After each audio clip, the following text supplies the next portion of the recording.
Šios dienos užsiėmimas yra snaiperiai prieš dronus ir ar taiklus šūvis vis dar keičia mūšio eigą. Ir trumpai apie save, kas manęs dar nepažįstat, aš esu Andrius Kostas ir 24 metus pratarnavau specialių operacijų pajėgose, 6 metai Afganistane įtvarų sudėti ir begalinė patirtis, kurią ketinu perduoti ir perdavinėjau jau 10 metų įkūręs One Shot asociaciją. Ir kaip tik dabar prasideda nuo rugsėjo naujas snaiperio kursas, kuris truks 9 mėnesius ir apie jį pristatysiu paskaitos pabaigoje. Ir snaiperis, apskritai snaiperiavimas, tai kaip juokauja, tai tas pats, kas golfo žaidimas, tik tiek, kad skirtas vyrams. Tai dėl ko aktuali šiandien ta tema apie snaiperiavimą? Dėl to, kad vis kyla dažniau klausimų, ar bereikalinga snaiperio profesija, dėl to, kad dronai gali nuskristi toliau, gali pamatyti daugiau ir gali nukauti lengviau, nereikalaujant asmeninių aukų kažkokių. Ir apskritai, kodėl būtina tai žinoti šiandien? Dėl to, kad karas vyksta visiškai netoliese, rytuose ir apskritai dviejų vienodų karų istorijoje nebuvo. Netgi toje pačioje žemėje su tais pačiais priešais dviejų vienodų karų nebuvo. Dėl to, kad keičiasi laikas, keičiasi ginklai, keičiasi žmonių mentalitetas, išprusimas ir keičiasi taktika. Todėl nuolatos reikia evoliucionuoti, pritaikyti naujus ginklus ir paimti išmoktas pamokas, kad būti pažangesniam už priešą. Tai šios dienos turinys užsiėmimo yra, pakalbėsime apie snaiperio istoriją, atsiradimą, raidą, tada snaiperis 20 amžiuje, snaiperis 21 amžiuje, tada dronų era, snaiperių poreikį šiandien ir rytoj. Ir tada bus kurso pristatymas ir anonsas apie artėjančius užsiėmimus. Snaiperis jo istorija. Apskritai, nuo ko prasidėjo snaiperis ir snaiperio pavadinimas, tai Anglijoje gyveno toks paukštelis, perkūno oželis. Ir nežinau kodėl, bet medžiotojai senovėje jį sumedžioja, skaitėsi labai šaunus medžiotojai, dėl to, kad mažas paukštelis jį pataikyti su prastais netaikliais senoviniais šautuvais buvo sunku, todėl reikėdavo arti prisėlinti. Ir jį nušovus, tada šaulys gauna perkūno oželio vardą. Tai būtent snipe angliškai, tai sniper. Pats snaiperis, kaip šaulys, kaip karinis vienetas, jis pirmas pasirodė Amerikos nepriklausomybės kare 18 amžiuje, kai Britų kariuomenė tuo metinė pati galingiausia kariuomenė pasaulyje. Žodžiu, norėjo sutramdyti kolonistus Amerikoje ir atsiuntė savo kariuomenę, tačiau susidūrė su vietinių kolonistų ryžtu pasipriešinti ir kolonistai neturėjo stiprios kariuomenės, jie pasikliovė partizaninę karo taktiką, perimtą iš indėnų ir kolonistai buvo tiesiog medžiotojai, su savo medžiokliniais šautuvais medžiojo žvėris ir medžiojo britų karininkus, nes nušovus britų karininką suirdavo visą rikiuotę, žodžiu, kariai nebežinodavo, ką daryti, eiti į ataką, stoti gynyboje. Ir kuo skiriasi britai ir amerikiečiai? Dėl to, kad britai naudoja tuometinius muškietos šautuvus su lygiavamzdžiais šautuvais. O medžiotojai naudoja graižtvinius šautuvus. Graižtvinis šautuvas kariuomenėje neprigijo dėl to, kad kulką reikėjo per laibgalį, per vamzdžio galą įkalti tiesiog į graižtvas, tiesiog įsriekti. Ir tai užtrukdavo labai ilgai ir per minutę šaulys spėdavo iššauti vos 2 šūvius. Kai su lygiavamzdžiu šautuvu gerai parengtas šaulys galėdavo atlikti 4 šūvius. Tai būtent dėl greitošūdos graižtvinių šautuvų niekas nenaudojo. Tačiau graižtvinio šautuvo šūvis 4 kartus taiklesnis ir 4 kartus galingesnis ir toliau kulka nuskrinda. Tai tarkim, jei su lygiavamzdžiu šautuvu raudonmarškiniai galėdavo pataikyti į žmogų už 50 metrų, Tai sėdintis bičas su snaiperiniu šautuvu, tuometiniu snaiperiniu šautuvu galėdavo pasiekti britų karį už 200 metrų, iki 200 metrų. Tai, žodžiu, davė didelį pranašumą ir britai labai pasipiktino amerikiečių taktiką, nes jie vadino ją negarbingą, kodėl jie negali žūti kaip mes žūstam ir panašiai. Optiniai taikikliai pasirodė XIX amžiui dar lygiai taip pat Amerikoje per pilietinį karą, tačiau jie buvo tokie prasti ir neįsitvirtino rinkoje. Ir optiniai taikikliai įsitvirtino rinkoje tik tais 20-ame amžiuje per Pirmą pasaulinį karą ir Kalės gamykla sukūrė pirmąjį ir užpatentavo pirmąjį optinį taikiklį. Ir per Pirmą pasaulinį karą aš galiu pasakyti, kad tai buvo snaiperių era, dėl to, kad pozicinis karas tranšėjose tiek vieni, tiek kiti įklimpę ir snaiperiai pagrindė buvo naudojami vienas kito apšaudimo, vienas kito apkasų apšaudimo, stebėtojų apšaudimo, inžinierių apšaudimo, artilerijos koreguotojų apšaudimo, žodžiu. Ir per masinės atakas snaiperiai nebuvo efektyvus, dėl to, kad masinės atakos dažniausiai būdavo slopinamos kulkosvaidžių ugnimi ir kulkosvaidžiai buvo kur kas efektyvesni už snaiperius masinių atakų metu. Ir pasibaigus Pirmam pasauliniam karui buvo parodytas efektyvumas snaiperių, tačiau prasidėjus Antram pasauliniam karui, kada Vokietija pradėjo būtent šį karą, blitzkrygas. Jeigu žinote tokį terminą, blitzkrygas tai žaibo karas, kada staigus yra prasiveržimas šarvuotos technikos su aviacijos palaikymu į priešo gilumą, apsupimas ir katilų sunaikinimas, strateginių objektų užėmimas. Ir Hitlerio generolai nematė snaiperio vaidmens tame mūšyje, dėl to, kad, įsivaizduokite, naikintuvai, bombonešiai, tankai, šarvuočiai su pėstininkais ir kur tas snaiperis ir koks jo vaidmuo būtų. Todėl snaiperis tiesiog eliminavo ir niekas jų neberašė Vokietijoje.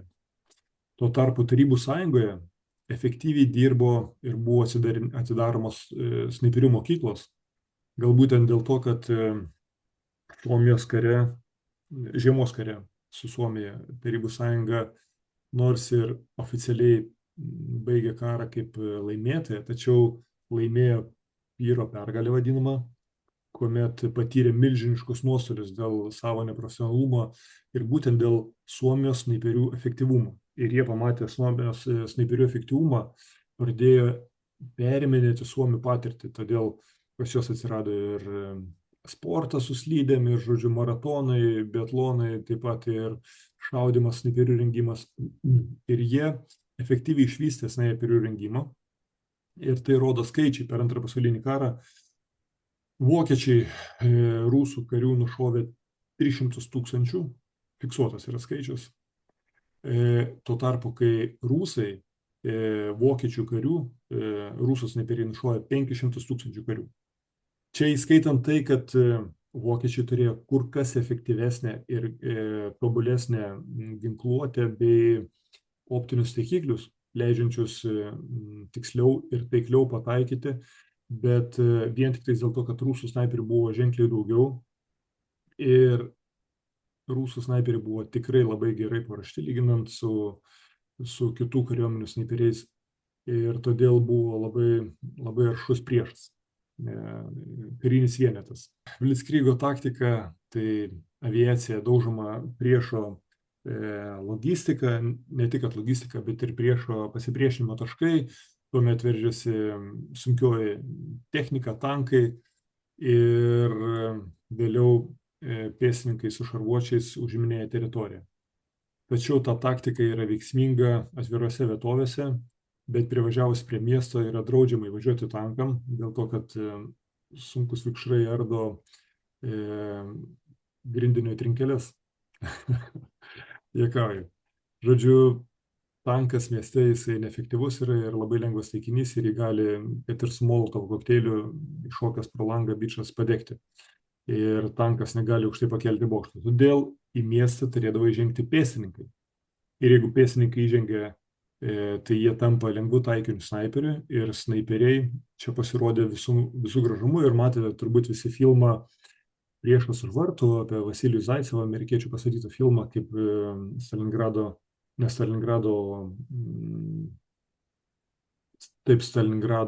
mieste vyko mūšis ir kaip rusų snaiperis efektyviai kovoja. Vokiečiai, žinoma, susigrybo ir pradėjo mokinti savo snaiperius, dėl to, kad vėliau vokiečiai perėjo nuo 1944 metų į gynybą ir snaiperiai buvo labai reikalingi ir jie pradėjo mokinti, tačiau buvo prarastas laikas, prarasta galimybė pasisemti išmoktų pamokų, greitai įsisavinti ir galbūt būtų ir laimėję karą, jeigu būtų pradėję ruošti snaiperius dar prieš karą. Gerai, matote dabar lentelę istorinių snaiperių statistiką, būtent Antrojo pasaulinio karo metu ir Pirmo pasaulinio karo taip pat statistika yra. Ir matote, kad pirmoje vietoje vis dar niekas jo neišmušė, tai būtent šaunus medžiotojas iš Suomijos miškų, Simo Haiho, jo sąskaitoje yra 750 nukautų priešo karių. Ir pažiūrėkite, kiek matoma Tarybų Sąjungos vėliavų snaiperių, kurie taip pat turi milžiniškus skaičius. Tuo tarpu yra netgi ir pora moterų snaiperių, kurios taip pat įtrauktos yra į tą statistiką. Andriau, aš atsiprašau, Taip. Bet man skaidrės nejuda, ar čia man vienam? Gerai, tuoj prabėgu per skaidrės, apie ką aš pasakojau, apie snaiperių istorijas. Tokią animaciją buvau sukūręs gražią, kaip snaiperiai čia juda viską ir viską praleidate. Gerai. Taip, ir čia pabaigiau kalbėti, čia mane pertraukė Mindaugas. Gerai, ačiū Mindaugai. Tai važiuojame toliau. Ir remiantis JAV duomenimis apie Vietnamo karą, tai vienam Vietnamo kariui nušauti buvo išleista apie 50 000 šovinių. Tuo tarpu, kai snaiperis vienam kariui nušauti sunaudodavo tik 1,3 šūvio nukauti. Tai, žodžiu, matote statistiką, aišku, kare niekas netaupo. Bet aš kalbu apie preciziką, taiklumą. Toliau Ukrainos kariai iki 22 metų, iki aktyvių veiksmų fronte, kada dar buvo tas vadinamas hibridinis karas, panašus į Pirmą pasaulinį karą, kai pozicijos buvo įklimpusios į tranšėjinį karą, tai 80 netekčių buvo būtent dėl snaiperių ugnies ir 20 dėl netiesioginės ugnies, artilerijos, minų. Vėliau, žinoma, ta statistika išsikreipė, pasikeitė ir šiai dienai statistika atrodo visiškai kitaip. Ir dabar apie snaiperius.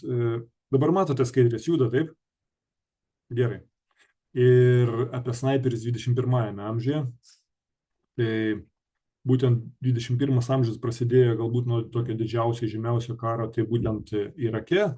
Ir amerikiečių snaiperiai tikrai yra gerai paruošti, turi didelį praktinį bagažą ir aš taip vadinčiau galbūt vedančiąją naciją, pradėta nuo rangerių, kurie britus šaudė su savo medžiokliniais šautuvais ir iki šiol jie iš tikrųjų veda, kas liečia šaunamosius ginklus. Ir statistika snaiperių būtent 20:1. Va taip skaičiuojama statistika. Irako snaiperiai taip pat buvo naudojami ir efektyviai naudojami miestuose, kovojant su amerikiečių kariais, kuomet galbūt jūs matėte YouTube vaizdelius, kai amerikiečių karius šaudo snaiperiai ir, žodžiu, patruliuojančius gatvėse arba išlipusius iš šarvuočių. Tai galbūt ta statistika didžiąją dalį ir sudarė būtent tų nukautųjų. Ir amerikiečiai labai naudoja efektyviai snaiperius, valant gatves, patruliuojant, kuomet išdėstomi buvo snaiperiai aukštuminiuose aukštuose pastatuose ir dengdami tiesiog bulvarus, skverus ir matydami iš tolo įtartinus asmenis su ginklais, kuriuos pėstininkai gatvėse negalėdavo pamatyti. Ir tai neblogai iliustruoja filmas Amerikos snaiperis, ar Amerikos snaiperis su Chris Kyle, Amerikos snaiperis, man atrodo, kurį vėliau nušovė, žodžiu, tėvynėje veteranas. Tai matote statistiką dėl parengtumų. Ir dabar apie tolimiausią, apie rekordus pašnekėsime. Tai rekordas tolimiausias buvo užfiksuotas kanadiečių snaiperio, kuris nušovė priešą Irake. Tačiau istorija toliau tęsiasi ir ukrainiečių karys 23 metais nušovė už 3 km 790 metrų. Už 3 km 790 metrų. Ir dabar pasirodė nesenai žinutė užvakar ar kada, kad už 4000 metrų nušautas priešo karys iš ukrainiečių pusės. Dar nežinau, patvirtinimo kol kas nemačiau dėl tos informacijos, bet įsivaizduokite, žemės linkis yra 5 km. Žmogus stovėdamas ant žemės, tarkim, jeigu visiška lyguma, tai jis mato tik 5 km, nes vėliau jau žemė lenkiasi ir nebeįmanoma matyti. Tai to jau pasieks užfiksuotą šūvį iki horizonto linkio. Taigi, tai rodo snaiperio galimybės. Žinoma, tie šūviai nėra garantuoti iš pirmo šūvio, arba galbūt jį būtų sunku pakartoti antrą kartą tokį patį atstumą, bet visiems jisai yra užfiksuotas, dokumentuotas. Ir dabar apie pėstininko ginklų efektyvumą. Tai pagrindinis pėstininko ginklas 223, tai Lietuvos kariuomenėje naudojamas G36 arba amerikiečių M4 arba vokiečių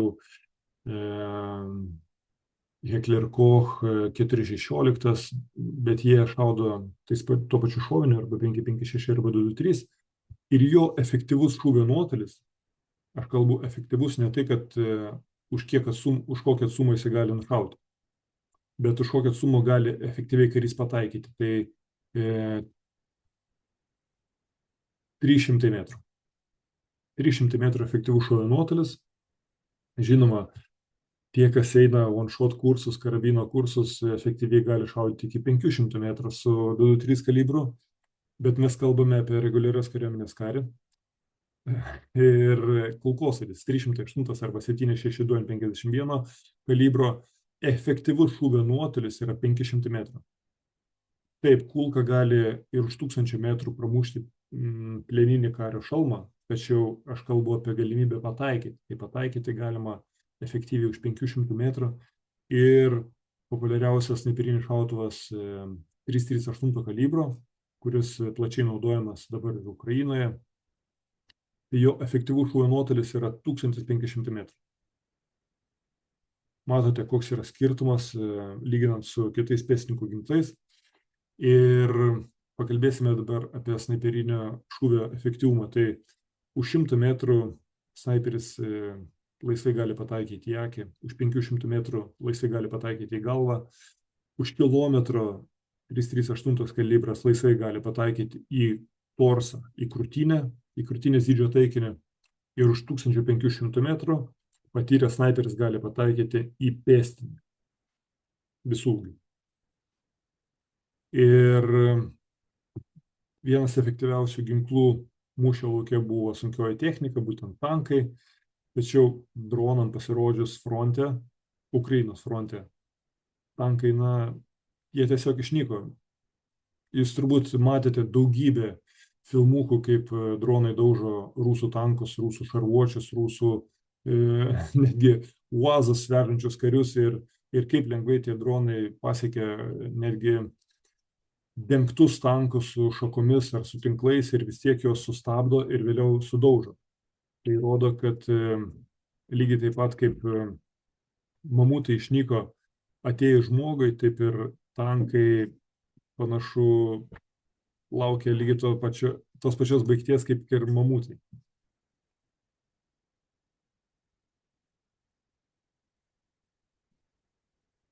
Taip, taip. Gerai. Aha. Važiuojame tolyn. Ir kovinio drono evoliucija. Tai apskritai dronai bepiločiai pradėti naudoti masiškai 2001 metais. Tai būtent Predator bepilotis. Ir jis buvo pradėtas naudoti Irake, vėliau Afganistane. Vėliau pasirodė dronai, kvadrakopteriai. Ir pamenu, dar 2007 metais mes buvome Afganistane ekipuoti Dragon Eye, tokiais mažais lėktuvėliais, kurie skraidė ir turėjo vykdyti žvalgybą.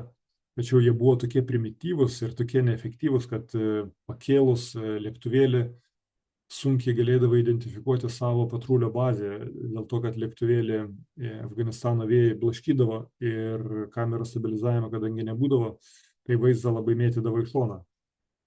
Taip pat lėktuvėlis neturėdavo sensorių, kurios gaudytų kliūtis ir buvo atveju netgi, kai ir kalnuose skrendant suduždavo, tiesiog į uolas atsimušęs.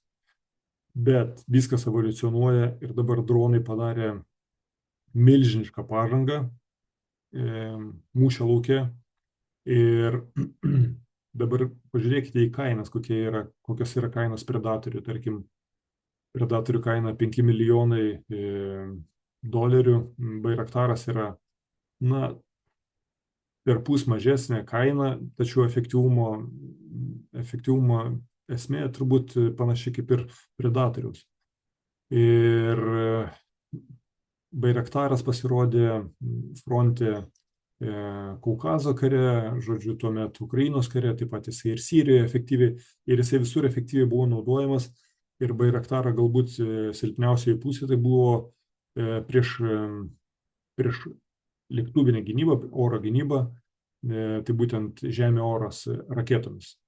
Dėl to, kad jisai skraido aukštai, tai jam šaunamieji ginklai nebuvo baisus. Ir vėliau Bayraktaras taip pat pasitraukė iš scenos dėl to, kad efektyviai buvo pradėta naudoti ženkliai pigesnė technika, tai būtent dronai. Ir droną sukomplektuoti, droną kaip ginklą, nuo 300 iki 1000 eurų gali sukomplektuoti droną, kad jisai būtų mirtinas ginklas mūšio lauke. Ir visą tai pakeitė ir taktiką, ir greičiausiai pakeis ir kariavimo doktrinus. Taip, ir sunkioji ginkluotė dabar, kad ir ukrainiečiai kiek yra gavę sunkiosios ginkluotės iš vakarų, iš Lenkų, iš vokiečių, Abramsai ar Leopardai, tačiau į frontą niekas jų nebestumia dėl to, kad rusai taip pat turi labai galingą dronų pajėgumus, labai galingus, ir taip pat joks tankas nėra apsaugotas nuo dronų. Todėl visi dronai stovi mažiausiai 50 km užnugarėje nuo fronto linijų, paslėpti angaruose, bunkeriuose ir, žodžiu, laukia galbūt momento, kada galės išlysti ir pasirodyti, kuomet dronai bus sutramdyti. Taip, ir statistika. Statistika rytų fronto žuvusių karių. Tai dronai nukauna 80% karių. Aš dabar neskaičiuoju, kaip nukauna, ta prasme, ar pamušdami tanką, ar pamušdami pastatus, ar pamušdami tiesiog bėgantį karį, tačiau dronai sudaro 80% nuostolių. Čia buvo paimta statistika iš ukrainiečių pačių, ukrainiečių žuvusių karių. Toliau artilerija sudaro 15% netekčių ir likę 5% sudaro tik tais minos, šaunamieji ginklai ir gangrenos ir kitos ligos. Tai matote, koks didelis procentas yra dronų. Toliau, praktinis drono veikimo diapazonas. Jeigu mes kalbame dabar apie standartinį FPV droną, tai ant civilinės bazės primontuotas tiesiog sprogmuo, tai jo veikimo nuotolis būtų nuo 3 iki 7 km. Tai kaip kad nuo Gedimino pilies iki Vilniaus outleto galėtum nuskristi ir pasiekti taikinį. Toliau jau nebegalėtum nuskristi dėl ryšio trikdžių. Toliau su kryptinėmis antenomis ir transliatoriais gerai suderintomis sistemomis 10-15 km. Tai būtent atstumas maždaug, kad galėtumėte įsivaizduoti nuo Gedimino pilies iki Grigiškių. Ir kariniai FPV dronai naudojami Starlinką gali nuskristi iki 30 km. Tai kaip kad nuo Gedimino pilies iki Maišiagalos. Ir kokie apribojimai? Dažniausiai problema yra baterijos laikas, ryšio kokybė. Jei signalas nutrūksta, dronas paprasčiausiai nukrenta. Ir efektyviausi dronai naudojami 2-8 km nuo operatoriaus. Ir rezumė. FPV dronas iš fronto linijos realiai gali smogti už 5-10 km, bet pasiekia net iki 20-30 km, naudodamas profesionalias ryšio priemonės. Ir pakalbėkime apie galimus priešnuodžius, bet galimus priešnuodžius ateityje. Tai elektromagnetiniai impulsai. Tai būtent elektromagnetiniai impulsai, kurie gali sutrikdyti ne tik radio ryšį, tačiau gali sutrikdyti ir apskritai bet kokį elektromagnetinį lauką ir išvesti iš rikiuotės netgi ant kabelio valdomą droną. Tačiau kodėl jo dar efektyviai nėra naudojama, nors turima prietaisų, tarkim, kad jį galima būtų panaudoti, tą elektromagnetinį impulsą, kuris slopintų bet kokią elektroniką, tai, žodžiu, dronus iškart tiesiog išvestų iš rikiuotės ir jie nukristų, tačiau jų panaudojimas lygiai taip pat išvestų iš rikiuotės ir tavo visą elektroniką. Tai būtent radio stotis, baterija, viskas, kas susijęs su elektronika, būtų užgesinta. Todėl kol kas efektyviai jo naudoti negalima. Toliau didelės galios mikrobangų ginklas, jisai būtent nukreiptas kryptinė kryptimi ir tas ginklas tiesiog sudegintų mikroschemas. Tai galbūt vienas tokių būtų realiausių ginklų panaudojimo, kaip dronus galima būtų slopinti. Tada stiprus vietinis magnetinis laukas, bet, žodžiu, jis nelabai efektyvus būtų, jeigu naudojama dronai su kabeliais. Ir kinetinis fizinis sprendimas, tai būtent nušauti dronus arba pasidaryti tinklus kažkokios arba, žodžiu, naudoti ryšio slopinimo sistemą ir visus likusius dronus su kabeliais tiesiog atrasti būdą, kaip karpyti tos sektorius su kabeliais ir, žodžiu, tie visi dronai paprasčiausiai būtų atkirsti. Bet kol kas efektyviai jokio būdo nėra pritaikyta ir dronai fronto liniją gali siausti sėkmingai, tiek iš vienos, tiek iš kitos pusės. Ir dabar dėl drono įtakos snaiperių ginklui ir apie jo teorija, kad dronas gali išstumti snaiperinį šautuvą. Tai lygiai taip pat, kaip kad naikintuvo neišstūmė pasirodo sraigtasparnis ginkluotėje, lygiai taip pat kaip artilerijos neišstūmė pasirodęs minosvaidis arba lygiai taip pat kaip kulkosvaidis nepakeičia snaiperio, o snaiperis nepakeičia kulkosvaidio, tai ir snaiperio dronas nepakeis. Tik tiek, kad dronas gali išnaikinti dinozaurus, mamutus, būtent tankus, nes jeigu nėra efektyvaus ginklo prieš dronus, tai dronai tiesiog sunaikins tankus. O jeigu žodžiu, bus atrastas kažkoks tai būdas efektyvus, kuris gali slopinti dronus, tai tankai tada toliau gali karaliauti laukose, bet kol kas tankai pralaimi. Ir snaiperinis ginklas, jis efektyviai gali lygiai taip pat veikti mūšio lauke dėl to, kad, kaip minėjau, kad nesenai statistika buvo dar pratempta iki 4000 metrų ir taip pat snaiperiai efektyviai naudojami urbanizuotose teritorijose arba atstumuose, kur ne tai, kad atstumuose, bet vietovėse, kur galima rasti daug priedangų, tarkim, kalnuotoje vietoje, miške, žodžiu, arba urbanizuotoje teritorijoje, tai snaiperio pajėgumai ten yra tikrai netgi lygus arba netgi pranašesni už dronus, dėl to, kad dronas jis negali efektyviai skraidyti miške arba efektyviai skraidyti kažkur tai miestuose. Klausimų?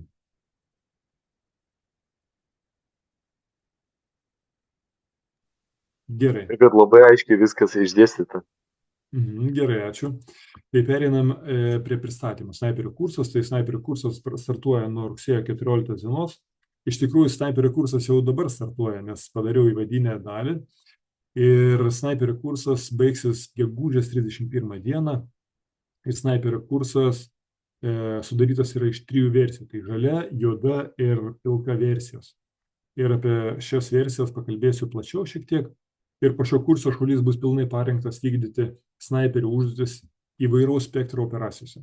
Įvairaus spektro operacijose, tai vykdant tiek karą, kovą atvirose vietovėse, urbanizuotoje teritorijoje ir vykdant diversinės užduotis partizaninio karo metu arba priešo užnugarį. Ir kurso trukmė tai 9 mėnesiai, 3 dalys po 3 mėnesius, tai 36 teoriniai užsiėmimai, 34 praktiniai užsiėmimai šaudyklose. Kurso vieta Baltic Long Range 1000 metrų šaudykla bei Lietuvos teritorija, nes bus ir taktikos pratybos. Ir kurso instruktorius esu aš, bei kiti samdyti instruktoriai, tokie kaip policijos kinologai ir kiti specialistai.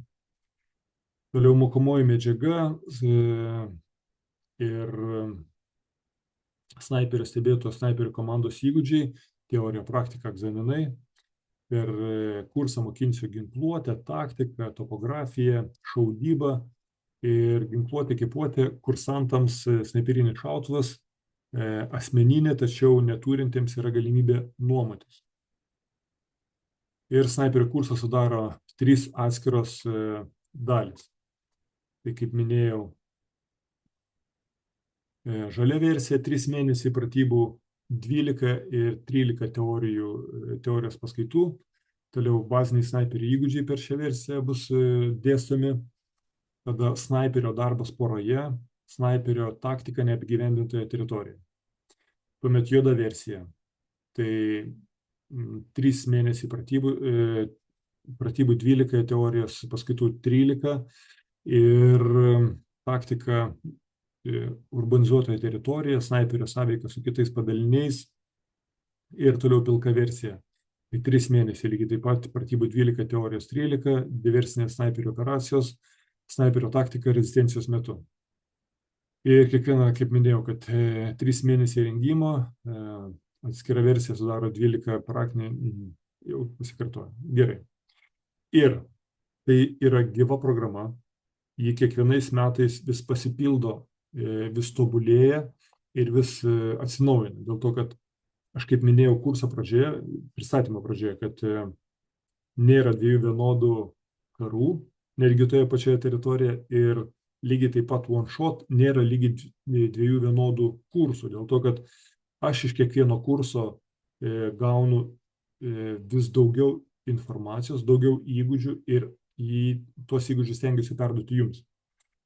Ir aš tos įgūdžius sukaupiu, žinoma, iš kitų instruktorių, bet lygiai taip pat aš susikaupiu tuos įgūdžius ir iš jūsų, kurie eisite šį kursą, dėl to, kad jūs ateinate su savo požiūriu, su savo patirtimi ir savo pasiūlymais.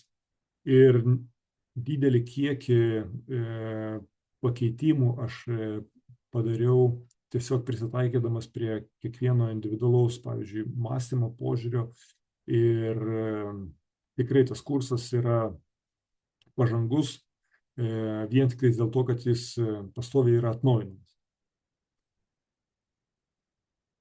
Todėl, jeigu jūs turėsite kažkokių savų idėjų, eidami šį kursą, jeigu nuspręsite eiti šį kursą, tai jūs drąsiai turite išsakyti savo nuomonę, Ir mes tada kritiškai pasižiūrėsime be išjuokimo ir primsime, primti ar neprimti.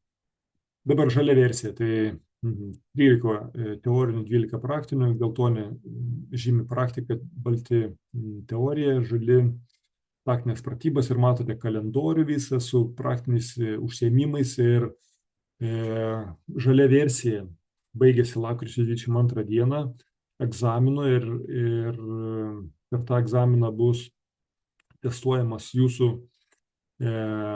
šaudymo įgūdžiai, kuriuos jūs mokinotės visus tuos 3 mėnesius, tuomet po šaudymo įgūdžių bus testuojamas jūsų teorinių žinių bagažas.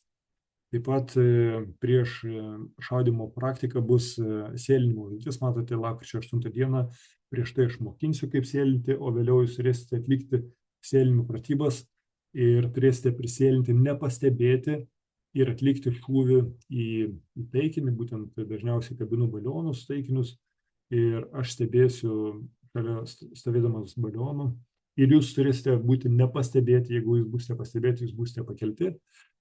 Ir aš taip mokau karius likti nepastebėtais. Ir dar vienas dalykas, dėl ko yra svarbu slaptumas, dėl to, kad jei jūs esate blogai maskuotas, jūs esate pastebimas, tai ir mūšio metu jūs būsite pastebėtas ir anksčiau laiko neutralizuotas.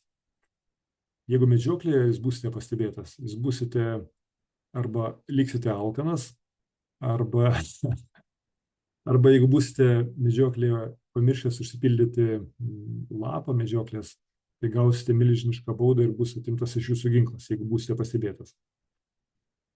Gerai, todėl nepamirškite užsipildyti lapą medžioklės. Ir paskutinis šansas sutaupyti šiandien yra kursas už 800 eurų, žalia versija. Tai kaina buvo 880, bet šiandien dar galite nusipirkti kursą už 800. Tai paskubėkite, nes ir toj kaina vėl pasikeis į 880. Gerai. Ir jeigu perkate kursą pratybas atskirai po vieną, tai pažiūrėkite, kaina iš tikrųjų išauga tada virš 1100 eurų. Toliau, juoda versija. Juoda versija taip pat sudaro 12 teorinių ir 12 praktinių užsiėmimų. Atskirai dabar kiekvieno užsiėmimo nevardinsiu, bet kursas yra gan intensyvus. Vyksta kiekvieną savaitę praktiniai bei teoriniai užsiėmimai. Ir pilka versija kursas pavasarį ir matote temų sąrašą. Matote, juodi laukeliai yra gladiatoriai. Tai gladiatoriai yra gladiatorių arena varžybų formatas kursantams, tie, kas eina kursą, kad jie tarpusavį varžytųsi, vykdytų savo įgūdžių patikrinimą streso sąlygomis. Dėl to, kad varžantis šaulys patiria stresą, jaudulį ir kuo jūs dažniau varžotės tarpusavį iš nestandartinių šaudymo padėčių, iš greito šaudymo, iš didesnio taikinių kiekio arba įsiminti kažkokią užduotį, tuo jūs ramesni esate realiuose situacijose. Ir gladiatorių arena, tai tiesiog praktinio šaudymo snaiperinių šautuvo varžybos, kurios reguliariai bus vykdomos kurso metu. Užsiėmimo tvarka. Užsiėmimo planas tvarkaraštis bus skelbiami OneShot puslapyje. Egzaminavimas, versijos egzaminas, tai būtent teorinių žinių testas, šaudymo testas, galutinis egzaminas, teorinių žinių testas, šaudymo testas ir galutinė užduotis, kurią turėsite įvykdyti komandų sudėtyje. Ir kurse reikalinga įranga. Galbūt jums tai aktualiausia, jeigu ketinate eiti kursą. Snaiperinis ginklas. Tai patartina turėti bolt action rankinio pertaisimo būtent šautuvo. Kalibras gali būti 223, bet patartina 308 ar Creedmoras. Vamzdžio ilgis. Aš rekomenduočiau pasirinkti ilgiausią vamzdį, tai būtent 26 colių, nors galite efektyviai dalyvauti ir su 20 colių vamzdžiu. Tačiau ilgesnis vamzdis turi didesnį šiek tiek pradinį kulkos greitį ir mažesnį nunešimą vėjų ir lėkštesnę trajektoriją. Aktualiausias dalykas yra vamzdžio storis, dėl to, kad plonas vamzdis jis yra netoks taiklus lyginant su storu vamzdžiu. Tai pageidautina, kad būtų jūsų vamzdžio storis laibgalyje 22 mm. Jeigu jūs turite šautuvus, pasimatuokite vamzdžio storį ir pageidautina, kad būtų 22. Kompensatorius. Pageidautina kompensatorius, o dar geriau duslintuvas, kuris leistų jums šaudyti ir būti nepastebėtiems. Tuomet dėtuvė, vėlgi, patartina turėti 10 šūvių dėtuvę. Nuleistų spaudimo svoris mažesnis negu 1,360 gramų, kilogramų. Per pirmą užsiėmimą aš atsivešiu įrangą, kurią galėsime protestuoti ir jūsų nuspaudimo galę, jėgą ir vamzdžio kokybę su kamera išmatuosime ir jūsų optiką išmatuosime. Toliau kojelės su galimybė sviruoti. Tai būtent pasirinkite, tikrai negailėkite pinigų ant kojelių, nes esu nekartą pirkęs šautuvus ir jeigu tikrai pataupuojant kažkokios detalės pinigus, tai pasigailiu dėl to, kad turiu pigią nenaudojamą detalę ir vėliau perku vis tiek brangią naudojamą detalę. Toliau optinis taikiklis. Žiedų pasvirimas 20 MOA. Dėl ko reikalingas pasvirimas? Dėl to, kad pasvirimas leidžia išnaudoti visą optikos skalę, keliant skalę šaudant į kilometrą. Nes per šį kursą šaudysim ir kilometrą. Gulšiukas nebūtinai, bet patartina turėti gulšiuką, kuris matuoja kampą ir objektyvo skersmuo. Objektyvo skersmuo tai būtent tas išėjimo lęšis, tai 56 mm. Dėl to, kad kuo platesnis objektyvas, tuo daugiau šviesos sugeria ir jeigu prieblandoje, tai mes galime dar geriau matyti taikinį. Ir optinio taikiklio artinimas pageidautina, kad būtų, bent jau iki 20 kartų. Bent jau iki 20 kartų, idealiausias būtų 25 ar 30 ar 40 kartų. Ir jei dar neįsigijote ir tik tais renkate optinius taikiklius, tai būtinai pasirinkite First Focal Plane, tai būtent pirmo fokuso plane, kad didinant artinimą didėja ir skalė. Einant kursą aš papasakosiu, dėl ko tai būtina, bet renkantis optinį taikiklį, tai būtent First Focal Plane, pirmo fokuso plano skalė. Ir tinklelis miliradianas, kad atitiktų metrinį sistemą ir bokšto pasukimas būtų lygus 0,1 miliradiano arba grubiai 1 cm pasukimo ant 100 metrų. Ir vamzdžio optikos skersmuo 34 mm arba gali būti ir 36 dabartiniai. Ir turėkite maišelį po buožę, kuris stabilizuoja jūsų ginklo laikymą ir leidžia taikliau šaudyti. Jeigu maišelį neturite, galite įsigyti už 15 eurų one-shot maišelius, kurie yra plastikinių granulių ir labai patogus naudoti. Taip pat turėkite meteo stotelę Kestrel. Jeigu jūs neturėsite, galėsite tos duomenys kas kartą nusirašyti nuo manęs ar nuo kolektyvo, kuris naudoja ir turi tą Kestrel skaičiuoklį. Taip pat Kestrel turi galimybę ir Kestrel Applied Ballistic, kurie skaičiuoja iš karto ir balistiką. Ir ta stotelė, žodžiu, apmatuoja iš karto jum ir orą, slėgį, drėgmę, vėją ir išmatuoja balistiką ir galite įvesti netgi kryptį ir rodysi vėjo krypties ir korekcijų santykį. Toliau. Turėti reikės jums žiūrėjimo vamzdį, tai būtent monoklis, didesnio artinimo, dėl to, kad jūs dirbsite ne tik kaip sniperis, bet dirbsite ir kaip stebėtojas savo porininkui. Ir turėsite stebėti, kur jūsų šaulys šauna ir kur jisai pataiko, kad atlikti korekcijas. Ir artinimas maždaug turėtų būti tarp 20-60 kartų artinimo. Miliradianis tinklelis pageidautina, objektyvos skersmuo 60 mm. Trikojis reikalingas ir trikojų šaudymų stovas, dėl to, kad mokinsite šaudyti ir iš nestabilių padėčių. Tai turėsite išmokti šaudyti nuo stovo. Tai trikojai taip pat turėsite įsigyti. arba trikojį, arba keturkojį. Ir kas neturite kol kas ginklų ir ketinate eiti į kursą, neskubėkite dar pirktis, ateikite į pirmą užsiėmimą ir per pirmą užsiėmimą galėsite išbandyti mano snaiperinius ginklus. Aš atsivešiu 3 pristatytus snaiperinius ginklus skirtingo kalibro ir skirtingo, žodžiu, tipo ginklus. Galėsite pasižiūrėti ir pas kaimyną, pas kito kolektyvą, žodžiu, kokios turi snaiperinius ginklus, kokią įrangą ir aptarti, pasikonsultuoti su manimi, išsirinkti geriausią, tinkamiausią ginklą. Aš neprezentuoju jokio brendo, žodžiu, jokios parduotuvės.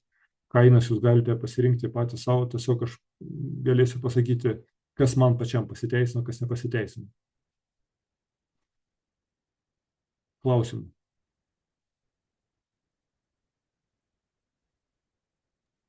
Turiu klausimėlį. Kokius žiūronus naudojat stebėjimui, nes čia nebuvo? Aš naudoju Svarovskis. Gan skaidrus, ryškus stiklai. Aišku, jų Artinimas koks ganėtinai storis. didelė, bet galite naudoti vektoriaus žiūronus, nes tikrai vektorius ateina į rinką dabar gan galingai ir optikos tikrai jos, pagal kokybę šiek tiek nusileidžia vokiškai linijai, bet pagal kainą ir kokybę, tai aš sakyčiau, kad pasaulyje pirmauja vektorius, kiniečiai. Pagal kainos ir kokybės santykį. Dar klausimų? Žinoma, buvo vienas šaulys pas mane lankęs, šaudė ir netitiko jam balistika. Aš tada išmatavau optikos žingsnį, atlikau optikos testą ir pamokinsiu, kaip prasitestuoti optiką jums per pirmą užsiėmimą, kad galėtumėte prasitestuoti ir savo optinį taikiklį. Ir pamačiau broką, kad buvo optikoje brokas, kurį gali pašalinti tik tais pas gamintojas. Bet šaulys kreipėsi iš karto į parduotuvę ir parduotuvė be jokių problemų pakeitė, Volit parduotuvė pakeitė iš karto naują optiką.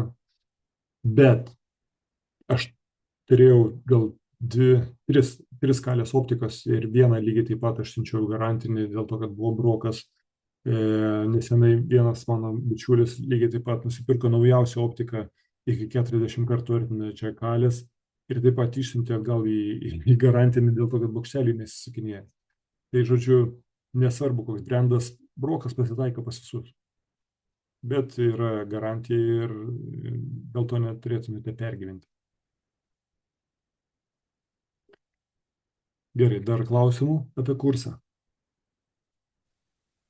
Daug aiškiai viską dėstai. Gerai, supratau, ačiū Olegai. Tai važiuojame tada prie anonso. Ir anonsas prasideda nuo sekančios online paskaitos pristatymo, tai jau rytoj vyks karabinas universalus ginklas nepavaldus laikui. Tai rytoj pristatysiu šią paskaitą, webinarą ir 7 valandą vakare, kas nori ir kas dar neužsiregistravo, galite užsiregistruoti, yra puslapyje arba parašyti man, jeigu nerandate, ir aš jūs įtrauksiu į registrų sąrašą. Žodžiu, ir kursą šitos paskaitos metu aš kalbėsiu apie karabino atsiradimą, karabino panaudojimą ir stipriąsias silpnąsias pusės apskritai karabino, bei pristatysiu karabino kursą, kuris lygiai taip pat prasideda rugsėjo mėnesį. Ir tas kursas bus sudarytas iš žaliosios versijos, būtent individualūs įgūdžiai ir įgūdžiai dirbant poroje, komandoje. Tai galbūt aktualiau tie, kas dirba Šaulių sąjungoje, kurie tarnauja Šaulių sąjungoje ir dirba komandose. Toliau, snaiperių ginklų charakteristikos ir snaiperių ginklo prisitaikymas ir pasiruošimo šūviui, optinių taikiklių charakteristikos, optikos veikimo principai, rugsėjo 12 dieną, 7 valandą vakare. Tai kas dalyvaus kurse, tai žodžiu gausite iš karto linką ir galėsite prisijungti į paskaitą ir klausyti šią paskaitą. Ir pirmos pratybos, veiklaus šaudimo principai šaudant gulomis, ginklai šaudimas ir optinių taikiklių patikra bei sureguliavimas vyks rugsėjo 13 dieną. Laikas blogai parodytas 9 val. Ryto. Laikas blogai parodytas, tai žodžiu visos pratybos vyks šeštadieniais ir startas bus nuo 9 iki 12. Ir oras šiai dienai, kad rugsėjo 13 dieną bus saulėta diena, vakare tik tais prognozuoja nedidelį lietų, tai turėtumėte lietaus negauti, bet būkite pasiruošę bet kam. Ir dar nuo rugsėjo startuoja naujas taktikos kursas pistoletu, tai būtent ir praktinių įgūdžių šaudimo kursas pistoletu, ir po šio kurso galėsite įgūdžius pritaikyti tiek savigynai, tiek sporte, dalyvaujant praktinio šaudimo varžybose. Nes per tą kursą mokinsiu, kaip šaudyti ir judantį taikinį, kaip nešioti pistoletą savigynoje, kad būtų nematomas ir kaip greitai ištraukti, užtaisyti ir žinoma, greitai ir taikliai pataikyti į taikinį. Taigi, anonsas baigtas. Ar turite klausimų dėl ateinančių užsiėmimų? Aš turiu vieną klausimą, Andriau. Iš tikrųjų, man abu kursai yra įdomus. Tai tavo nuomonė, nuo kurio geriau pradėti? Nuo karabino ar nuo snaiperio? Na, čia kaip nuo kurio geriau pradėti, ar su motociklu, ar su mašina. Taip. Jo, tai iš tikrųjų snaiperis nuo karabino matai, kas yra. Na, čia skirtingos disciplinos yra, nes karabinas pagrindė tenai artima kova ir per šį karabino kursą bus šaudoma toliausiai iki 300 metrų, dėl to, kad efektyvi ugnis 300 metrų, žinoma, jūs išmoksite pataikyti ir už 500 metrų. Tikrai išmoksite pataikyti už 500 metrų, bet tik su specialiai sukomplektuotų ginklų. Žodžiu, jei vamzdis jūsų yra ilgesnis ir turite taikiklį su artinimu arba bent jau optinį taikiklį, bet su įprastu ginklu karabinu tai pataikysite iki 300 metrų.